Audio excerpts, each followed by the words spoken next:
This is the FitRoots podcast, and I'm your host, Aidan Lee. We are focused on teaching you the best of philosophy, martial arts, health, well-being, and business. Our mission is to build modern warriors who enhance their lives through continual physical and mental evolution, and then bestow that gift onto the next generation. Today, we've got Janine Capaldi joining us.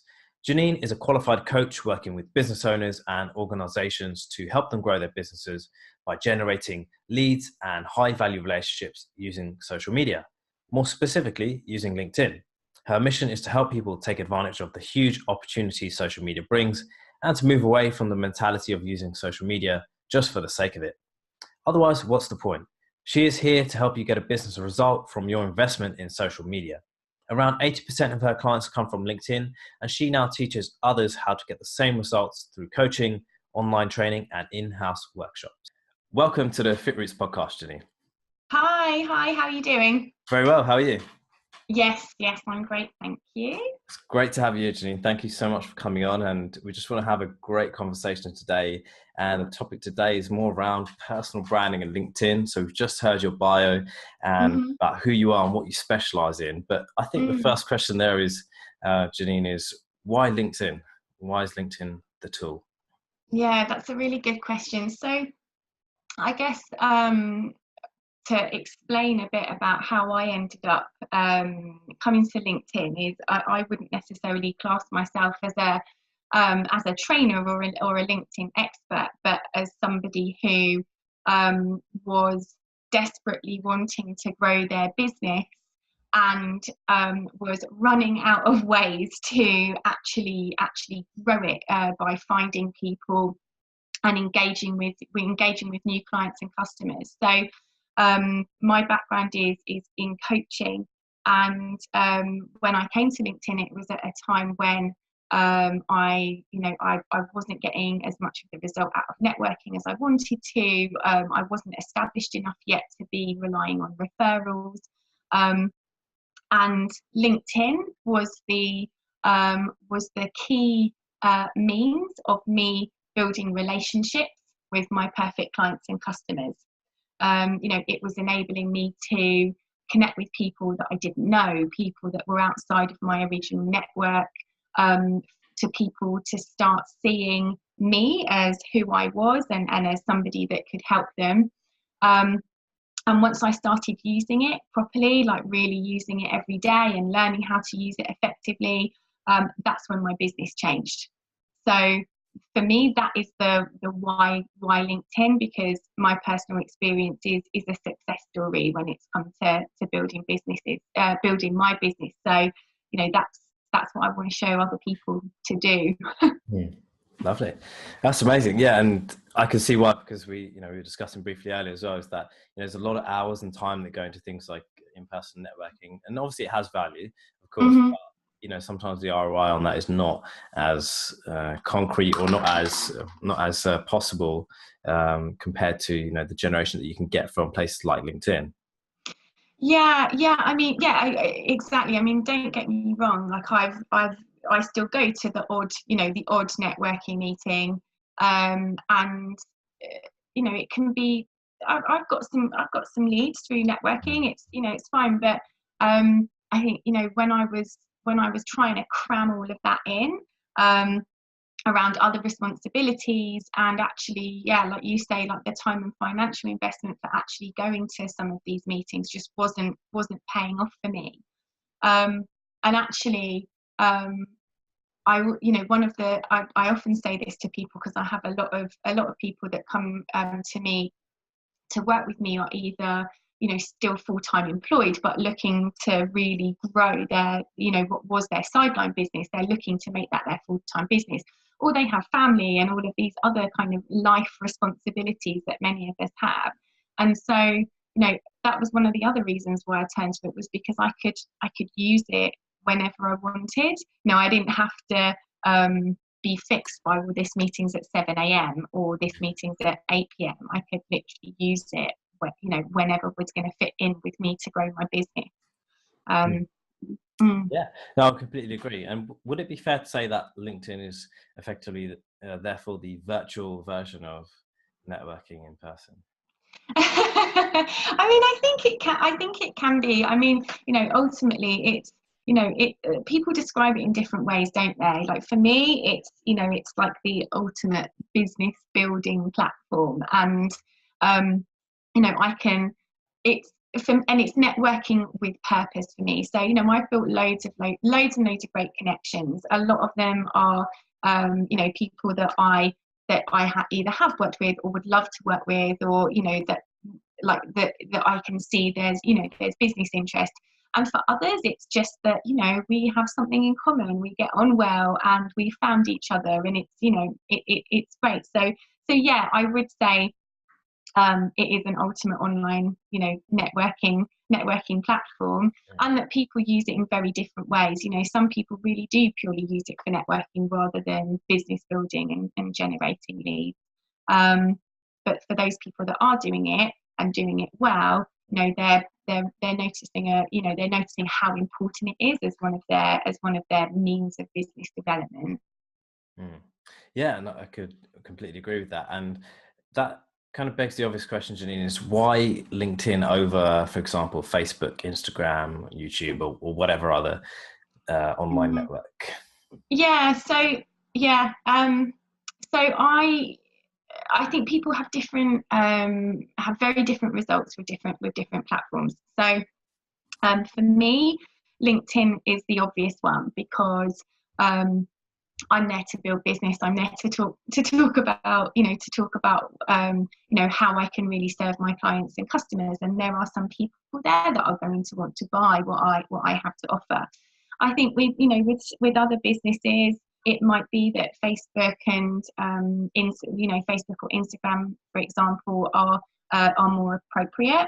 So for me, I do a little bit on Facebook, like not a lot, but I do a little bit, and I've had some success with it. But comparatively speaking, with LinkedIn, I know that financially there's a big difference, because I don't really spend very much at all over on LinkedIn. I have a premium account, and that works for me.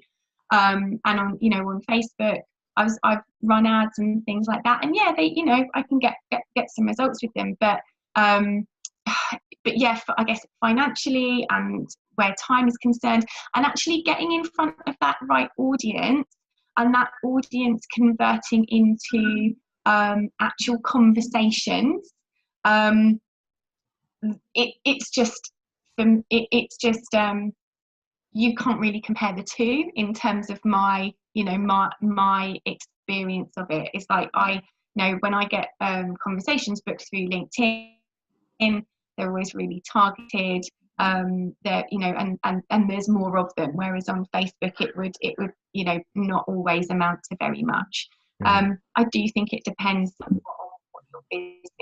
what your business is, but yeah, like people on LinkedIn are there for business reasons. Yeah, for sure. No, I can imagine. And on that note, then, would you say it's what kind of businesses or people is it particularly suited to use the platform in the way that you're using it, for example? Yeah, I mean, I honestly think that like I'm yet to find a business that it wouldn't work for. It's not to say, like, I honestly think it could work for anybody. I think that there are definitely different approaches, different ways you can use it. So if your business is business to business, then you're going to my feeling is that you're going to be using it at slightly different to if you're going directly to consumers. And through people that I work with, like my clients, there's a real mixture. Like some people are going to other businesses, and others, the coaches, for example, some of them are going, they want to go and find their clients directly. They're not looking to build relationships with businesses and then coach people within that business. Some of them are going directly to the coaches. So I think that there is perhaps a slightly different approach, and it could be that for some that public presence of regularly posting and engaging with people is more important than others, or more effective than others. But my belief is that it can work for any business. Wow. Yeah, and it's kind of the platform where if you are in business where you're kind of generally speaking your ideal prospects, if you like, or customers or students or whatever, clients, they are hanging out there, right? Oh, we just had a break Yeah, for. I mean, yeah, you Sorry, just give it a few seconds. I think it was a signal just cut out. So I'll just chop this out when okay? we. Uh, Okay, yeah, it did. It was a bit crackly. that's fine. So what I'll do, I'll just ask the question again, and then I'll say three, Okay, two, one. I'll ask the question again. If that happens in the future, then we'll just do that again. okay, Okay, 3, 2, 1. okay, yeah. Okay. So yeah, I think that's where you can, whatever business you're in, you would say there's your ideal prospects there. Is that correct? Yeah, I really think so. And I mean, some people ask me, well, I'm a local business, so it's reliant on the fact that I can travel locally and stuff. And I still absolutely think it can work. I mean, there's like, I think like there's over last kind of stat that I use, it was over 500 million people in the network. That's now, there's now a lot more than that. It's kind of closer to 550. So when you think about that, like there are so many people, even if you're local, there are going to be like thousands of people that you don't know yet, that you haven't connected with. So through local means, I guess, of networking. So yeah, I absolutely think it can work for everyone. I'm always willing to be challenged on these things, but to date, in terms of people I've worked with, people that I know are using the platform regularly, like that, I haven't come across a business yet who has really done and tried everything and implemented everything that they've learned and had no success. Mm, mm. Yeah, because there's so much opportunity there, isn't there? Like you say, you're just stuck for choice, if anything, rather than on many platforms, you've got to figure out how to do it or who to connect with. But as you say, because you can literally choose who you connect with, it's amazing, isn't it? Yeah, yeah, you can. And I mean, it's obviously like, yes, like when you've got that much choice, I guess you've got to flip it around the other way and make sure that the people that you are connecting with are relevant to what you have to sell, or what your service is, or what your product is. Like, there's um and that's something that I cover a lot in my training, is really drilling down. Okay, so who is your perfect client, who is your perfect customer, because we want to make sure that you're always speaking to those people in your communication. So yeah, I think you're right in that there is a lot of there's a huge amount of opportunity and endless people, you could argue, and on the flip side, um, uh, people need to know who their clients and customers are, to make sure that that everything they're doing is really speaking to those people. Yeah, so you're not being undirected in your approach. You know what you're doing, and it's just about then how do you do that afterwards. So yeah, I can see that. And would you give Janine some tips for people maybe who are already on LinkedIn and experienced, or even just for those who may be uninitiated, if they were trying to use LinkedIn as if you like, a business or prospecting platform, you know, what could you tell us about what they should do or what they should focus on? Mm, mm. Yeah, I mean, I would say, without wanting to overwhelm people, and I have a tendency to go right into the detail and give far too much away. So I'm going to try and keep it, simple and brief. But um, the starting point really is like, who's your perfect client, who's your perfect client or customer, so that that when you are going to be reaching out to people and connecting with them and growing a relationship with them, that they are that they are going to be a version of who you want to work with, and who that appeals to, who your product and service appeals to. And then, yeah, like optimizing your profile, absolutely. So I think that this is happening less so now, but a lot of people still have their profile written in a way that is like an online CV, Right. of a rundown of skills and experiences and things like that. But if you're really wanting to show what you do, show what problems that you solve and the solutions you have to the problems of the people you're connecting with, then this is the kind of stuff that should be on your profile, making sure that it is really tailored and targeted to the people that you want to attract. And then I would say regularly engage with people. Like that's the key here, really, is to want to engage and build relationships with people. If you can do that, if you can build relationships with people that you want to work with, then it's going to work. It requires some time and some effort for sure. But yeah, that's what I would, that is what I would say as a starting point, is know who it is that you want to work with, so you can search for them and connect with them and engage with them, have your profile optimized, and then actually do the engagement. Yes, it is about having eyeballs on your posts and on your profile. And it's as much as that, it's also about going and engaging with other people, rather than just broadcasting what you do. Does that make sense? Yeah, for sure. So three main things. So making sure you know who you want to help and who needs your help, and then optimizing your profile, and then engaging with them and actually giving something of value rather than just taking or trying to just sell all the time. Yeah, and I think different people argue this, but I absolutely think that there is a place for selling on LinkedIn. How people do that is very, very variable. But if you're not going to, in my opinion, I actually, it was a coach that I had that actually got me thinking about this in a very different way. But if you're not going to tell people what your services and products are, then how are they ever going to know that you can help them? People aren't going to know that. So in my opinion, there is an absolutely a place to sell on LinkedIn, and it works so much better when you've built that relationship with someone. Yeah, it becomes much easier. It's not really a hard sell then, isn't it? It's just hey, here's my stuff. Will it help you? Do you like it? Then let's do business. And that's when people start to come to you as well, because they're starting to understand you. They get you. You pop up on their news feed. They know they're understanding your personality a little more.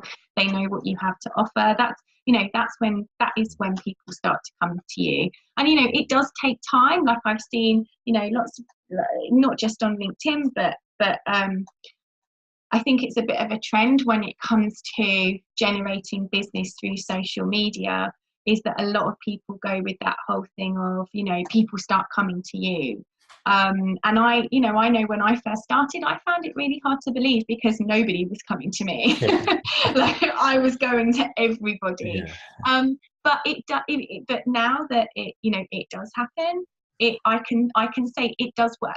When you're bothered to engage in people and really, like you say, lead with value and understand their problems and want to grow a relationship, that is when people start to come out and send you a message and want to find out more and about how you can help them.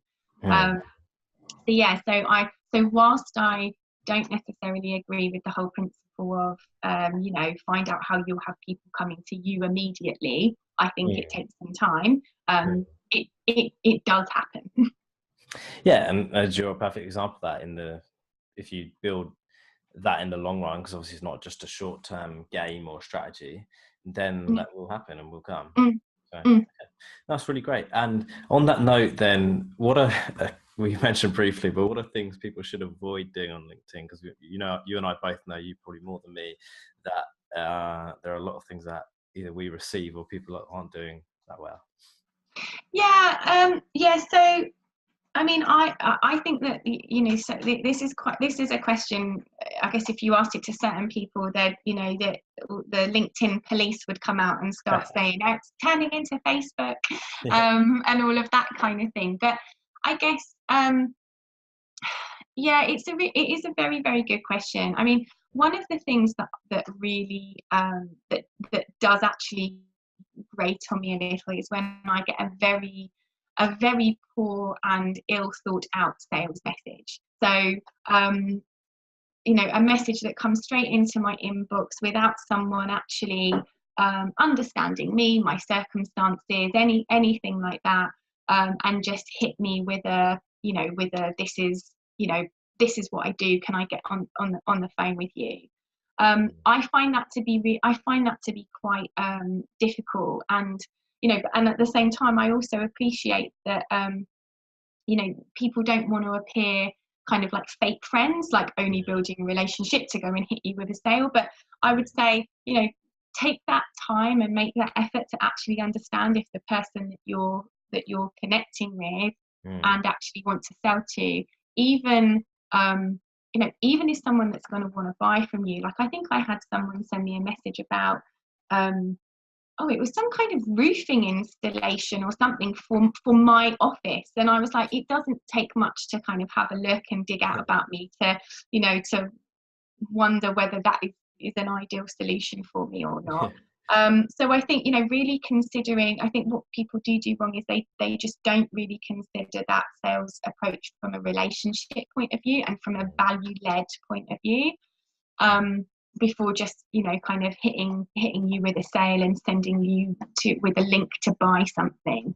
And I think another thing that people do wrong, but they can so easily rectify, is how they engage publicly. So, you know, something that people really, really love is getting to understand the person behind the product or the service.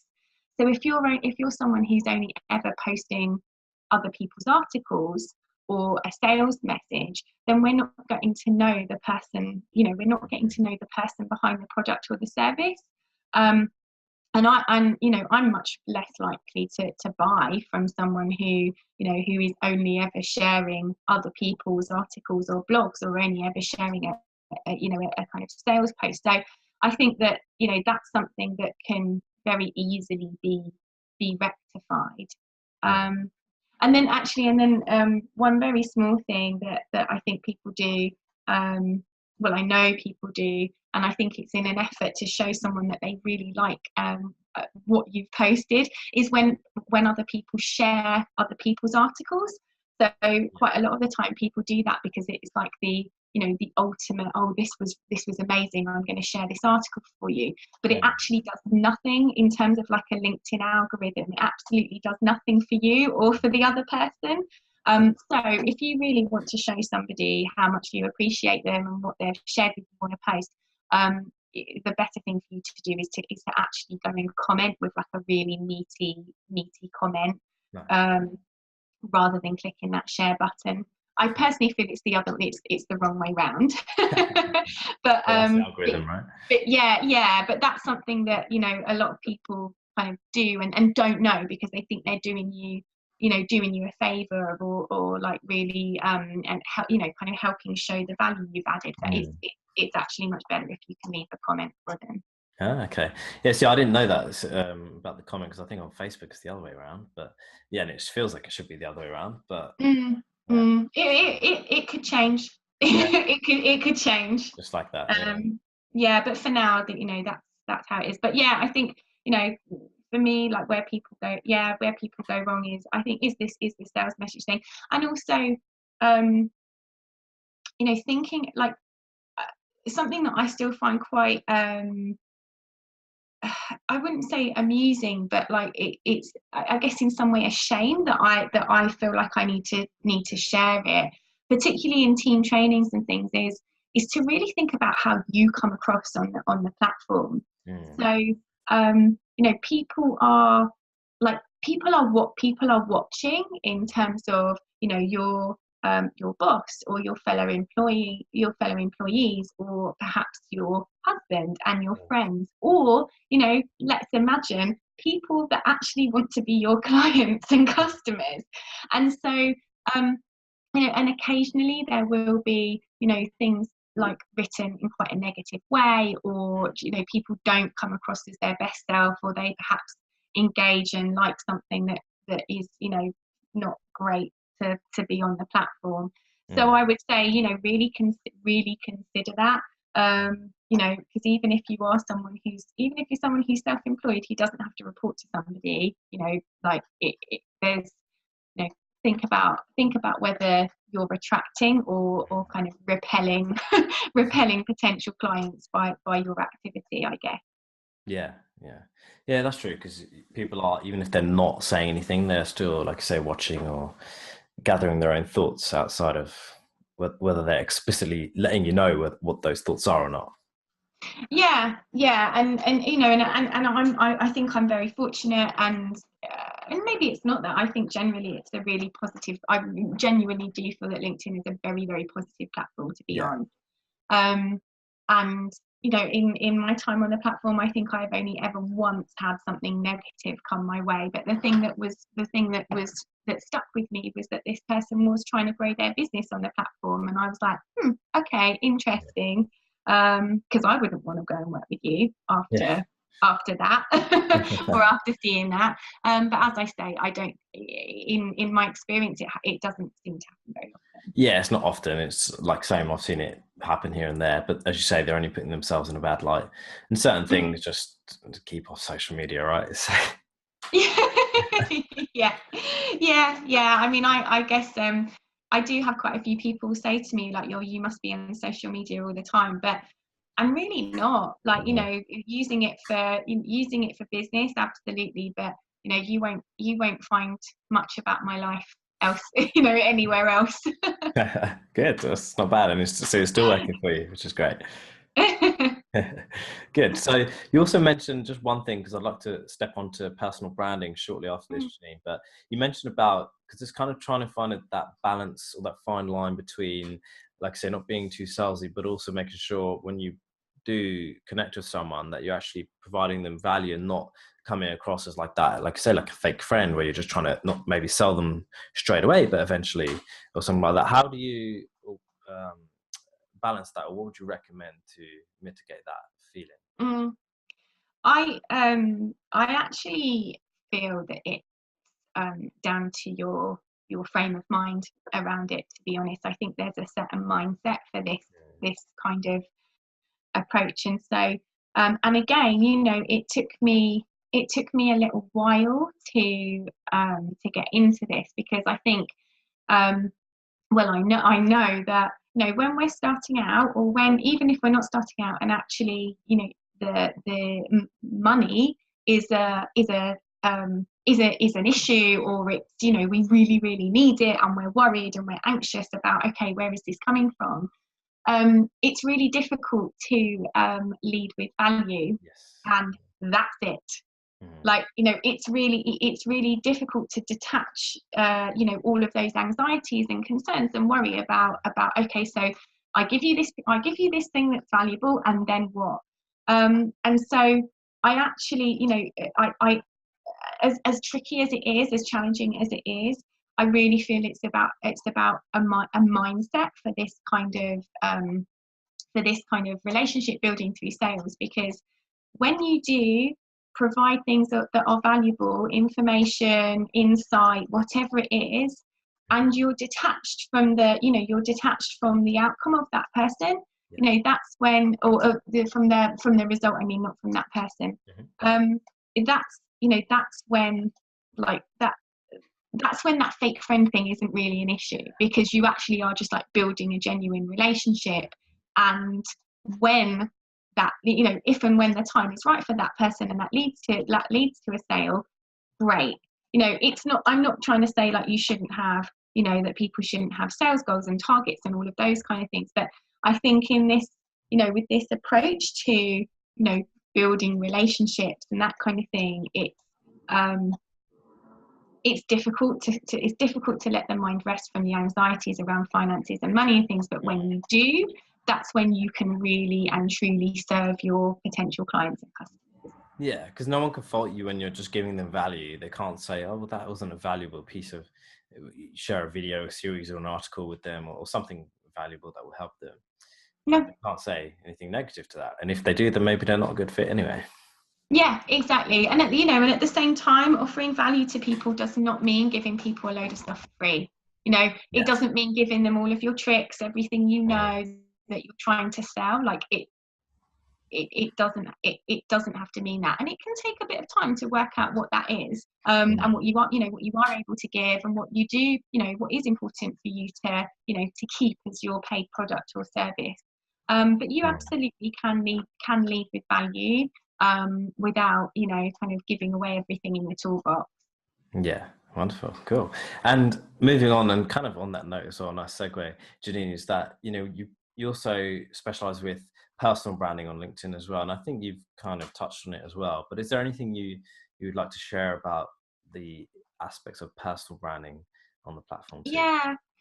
So I guess really this comes from how I first started piecing this together was that I realised that some of the people that I was connecting with and building relationships with, they did that. I mean, the majority of them do like absolutely amazing stuff. Like they've had huge results for their clients and their customers.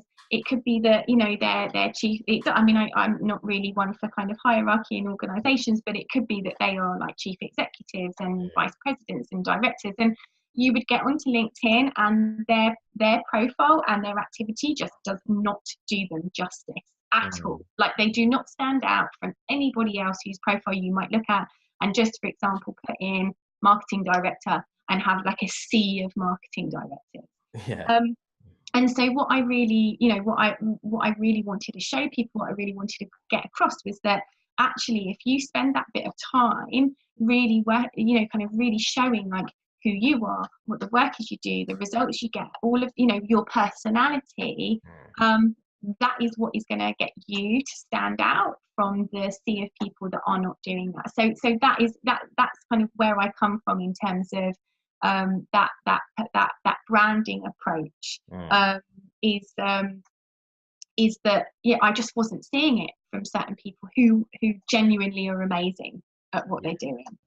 So that's that's one of the key areas that I do work on with people. Is it's not just about kind of generating business leads and building relationships with your clients, but it's really positioning yourself. Who are you? What is it that you do? What results have you got?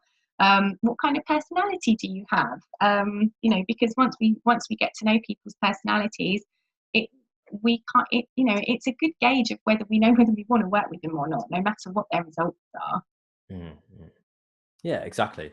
And if you can, I guess, bring that personality across in a way which people then believe in you and what you do, then naturally all of that will come, which is what you're experiencing right now. Yeah. Yes. Cool. No, that's great. Yeah, personal branding wise, I can see that because, as you say, there are a lot of people who are potentially great at what they do, but they don't show it. And like you mentioned earlier, it's like if you don't tell people what you do, then I'm paraphrasing. You can maybe say it better, but then how would they know that you can help them, right? Yeah. Awesome. And moving on then, Janine, on that note, can you share with us, a few personal habits or daily routines that contribute to your success? And it could be success in terms of using the LinkedIn platform as well. Okay. Yeah. So, I guess when I think about this, like many people, my life is interestingly hectic and not really, I'm not really in it. Like my routine changes quite a lot. So, it's full-time work, it's family life, it's, trying to fit in the occasional hobby and all of those things. So, I would say that when it comes to, from a business perspective, like what I have in mind every day is, am I doing something that is sales related? Is there sales activity there? So is it that I'm, getting on a call with people? Am I messaging someone? Am I coming and running like a guest spot at a webinar, something, on a guest webinar, that kind of thing. So every day there's got to be some kind of sales activity, which is it states the obvious, but if you talk to somebody who really wants to get their plan sorted and perfect before they even do something, then that's all they'll do, and they won't have any activity going outwards. So yeah, every day there needs to be some kind of sales related activity. And then every day for me, there has to be something where I engage with people, where I'm engaging publicly. So for LinkedIn, yeah, it's a post, or it's directing somebody to a blog, or it's a video tutorial, or something that is some kind of engagement opportunity that is, that's offering insight, that's offering some kind of value. So that's I guess that's like my kind of couple of kind of on my checklist. That's like, right, I need to make sure that happens every day. And then I guess more in terms of like habit, my work hours are all over the place. Like I like many people now, I don't do the standard 9 to 5, and so I need to make sure that I'm working on set tasks to suit my energy levels. Like there's no point, I'm all right working at 8 p.m. till 10 p.m. if it means that I'll spend 3 hours or so in the afternoon with my children. But there's absolutely no point in me saying I'm going to sit down and write a blog post at 8 p.m. because it's never, ever going to happen. Yeah. So yeah, energy levels is something that, that I think is really important. But also, I have clear boundaries. I guess that quite a lot of the time I'm in two modes. One of them is in work mode, and the other one is in mum mode. And when I'm in mum mode, I have a clear break. Like I'm not, I absolutely do not believe in multitasking. I don't think it works. I think it takes your brain all over the place and you don't do anything very well. So there's no point in me sitting down on my phone responding to messages when I'm meant to be playing with my children. I don't come at that from a judgmental way. Like I absolutely get like all the juggling, and I would never judge anyone for trying to juggle all of these things. But for me, trying to do these two things at once doesn't work. So yeah, so it's a like clear boundaries for me as to, okay, this is what I do at this time, this is what I do at this time, and making sure those two are separate. Yeah, exactly, because you don't really work. I've done this before, so I'm sure you have as well, hence why you don't do it anymore probably, is multitasking just doesn't work, because you just only ever give a percentile of effort that you could have just gone 100% in on something instead. Yeah. Yeah, and I think that when I think of it, like, I mean, quite a few years ago now, but it's been a long time since I've applied for a job. For various, I mean, I was at my kind of last employed job. I was there for a decent amount of time, which is partly why it's been such a long time. But I can remember it was often something that was on a CV, like has the ability to multitask, but actually, there's studies now are showing that multitasking like does not work. So I think being able to kind of work on a task and then complete that task and then the next one before trying to pick up something else is really important. Yeah, definitely, and it's good that you embody that, because obviously then that's something you'll teach as well, which is great. Yeah. Good. And Janine, just a few questions before we wrap up. Could you tell us a time or a story in your life where you've had a journey where you've experienced failure and what you've learned from it as well? Yeah. So I mean, I have a lot. I have a lot of them. And I'll say the kind of classic thing that people say, but failures feel terrible at the time, and also as long as you can take out the learnings, and then there's always going to be a positive, even though it does feel pretty awful at the time. But yeah, I mean, I had a product launch that really didn't work out, you know, it was, you know, I kind of did things the wrong way round. And it was, you know, it was really difficult at the time, because you know, even when product launches go really well, they are so draining. Like, I mean, you may have experienced like similar, but it's you know, for me, it takes a lot. It's really exciting, but it takes a lot out of me to be in like promotion mode. And you put so much into it. And so, you know, to have a product that you launch, and then, you know, I think I did this one through a webinar. I've got a lot better at webinars now, at kind of like selling things through webinars. But you know, at the time, it really was a flop, because I didn't have anyone buy it. But then coming back and like thinking, okay, so why didn't they? That just made my next launch bigger and better and more targeted, and I knew what I knew more about my audience. I had much better insights. So so next time around it was fine. It did, you know, that didn't happen. But I think that, you know, we've like it especially when, I mean, it can be really it can be quite, I guess it is quite soul destroying when you put so much effort into something and you know it can help people, and actually it wasn't the product, it was the way that I was promoting it and who I was promoting it to. You know, needless to say now, I do things a lot differently now, but it's learning from the experiences. Yeah, definitely. And the fact that you learn from it and then implement it is obviously the main thing, rather than just, you know, wallowing in your sorrows and then, you know, leaving it there, right? Yeah, I mean, I allow myself to wallow for about 24 to 48 hours, and then I get annoyed with myself, and then that's when it's like, right, it's time to stop now. So yeah, I would say, you know, give yourself a little bit of grace and always allow for a little bit of wallowing, and then it's time to move on. Yeah, a little grace period, right? Yeah. Awesome. And moving on to, because a bit about your background as well, you know, be interested to hear your thoughts, Janine, and what your thoughts are on the health and well-being industry. Yeah, I mean, so I mean, we've talked about this a little bit before, but I mean, my background is like coaching, training, and I did psychotherapy training for 3 years, and I'm quite open in saying that, you know, that training showed me that I didn't want to be a psychotherapist. I think it's absolutely amazing and essential work. And coaching was going to be the area that I was going to stay in. Coaching and teaching and consultancy, that was the area that I wanted to be in.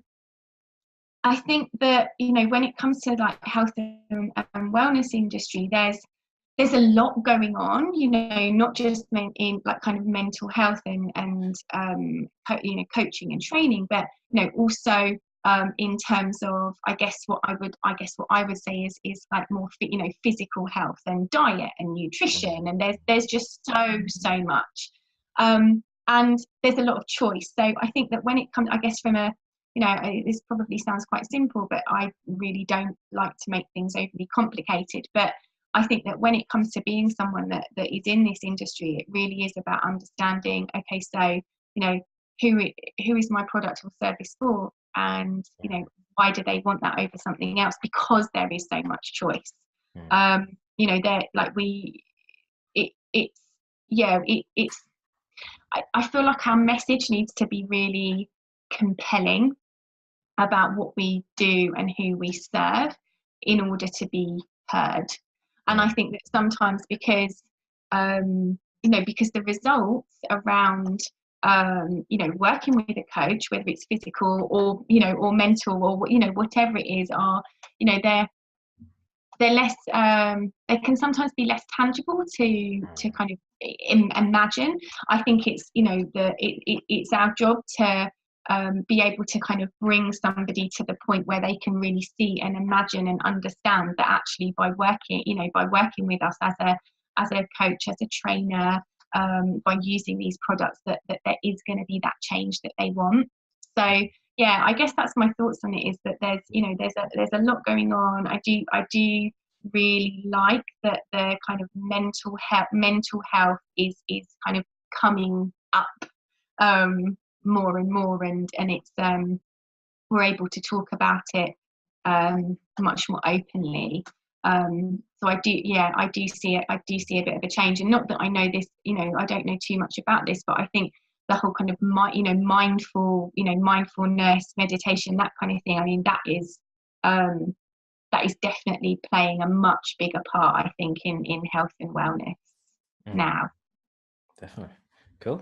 Okay. You would Wonderful. know more than I would with that one, I think. Not too much. Fair enough. And on that note about things that you're sharing, Janine, are there any resources, could be websites, videos, books, workshops, etc., that you would recommend to anyone listening today? So very recently I started listening to I don't know if you've heard of like Brain FM. Have you heard I've not tried it, but I've heard it.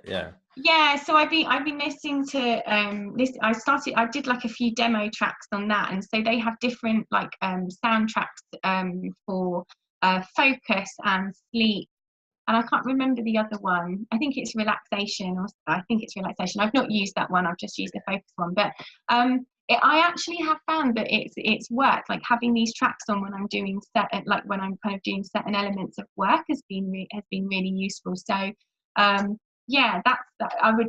quite interesting. I'd like to go and check out. And then I do listen to a couple of, but there are a few podcasts that I listen to. Yours, obviously. But there's somebody that I do quite a lot of work with is Jessica Lorimer. She has her podcast is called Smart Leaders Style. It's a really good one. And then there's another podcast I listen to. It's called Not Another Sales Podcast by Chris Hatfield. That's a good one. I don't know if you've listened to that. No, I've not heard of that. No. But yeah, they're good ones. They're from a business sales perspective. They're good ones for the ones I'd recommend. And then I guess again from like sales, business building, like there's a couple of Russell Brunson books that I really like. What I've really taken from him is about like having a compelling message, being able to tell your story, all of that kind of personal side to branding and really resonating with people. So yeah, I guess that's a few things I would recommend. I mean, there's tons of others. I read stuff all of the time, but yeah, that's a few things that I would be happy to put my name behind a recommendation. Awesome. Cool. That sounds great. Thanks for sharing. And lastly, Janine, is there anything else you want to mention? Could be plugging any company's brands, project, but also please share links to your website and social media so people can find you, but I'll also put your links in the show notes as well. Oh, great. Okay. So for anybody that, likes what I've said, wants to hear more from me, please do come and connect with me on LinkedIn. There's only 2 Janine Capaldis on LinkedIn, so I'm pretty easy to find. And what would be great is if you do want to come and connect with me, if you can like send me a message and tell me that you've listened to this podcast and that's why you want to connect with me. That's always really useful for me to know. But yeah, my website is www.janinecapaldi.com. And I do, but primarily I do use my LinkedIn profile to, for people to know more about me and understand the work that I do. So that's as good a resource. And in terms of like products, yeah, I mean, my services are one-to-one coaching and consultancy for LinkedIn lead generation and branding. I run a group mastermind program, and I am just launching an online course as well. So for anyone that wants to hear more about that, come and have a nosy and send me a message. Brilliant. Yeah, thank you for sharing. And yeah, I'll definitely put those links in, guys. So Janine knows her stuff when it comes to all this, as you've just heard. So definitely go and check her out and connect with her and have a conversation. But in the meantime, Janine, thank you so much for spending your time with us. Thank you. That's all right. My pleasure. And I appreciate you sharing your journey, your wisdom, and of course, your experience with us today. Thank you. It's been really good fun. My pleasure. Thank you so much. Cheers. I'm Aidan Lee, and this is the FitRoots podcast. Thank you for helping us on our mission to build modern warriors.